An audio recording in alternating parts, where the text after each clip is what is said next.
প্রিয় দর্শক, দেখতেছেন মিনহাজ আমার দোকানে বসে রয়েছে।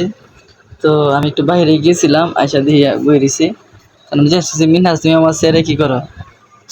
তো ও আমারে বলতেছে হেবিলে মালিক আমি বলে কর্মচারী। আচ্ছা মিনহাজ, আমার বেতন দিবা?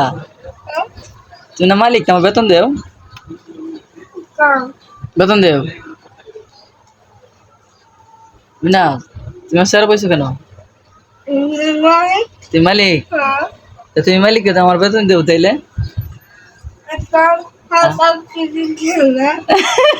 কালকে দিবা? মিনহাজ, তুমি আমার কথা শোনো। এই মিনহাজ, তোমার এই যে ফাইভ এই ফাইভ করতেন যেটা, এটা কি টাকাইতেছো তুমি? কেলা কিনে দিছে? তা আমি যে কিনে দিছি তো তুমি না কইতাছ তুমি মালিক, তাহলে তুমি আমার কিনে দিবা, আমার নামে তোমার কিনে দেওয়ার লাগে। হ্যাঁ, এটা তো ঠিক না, এটা ঠিক না। তুমি আমার কাছে কিনে খাওয়াইবা? হ্যাঁ, আচ্ছা যে তুমি সবাই কো যে কাকার পেজটা ফলো করেন। তুমি ফিরো, ও কাকার পেজটা ফলো করেন।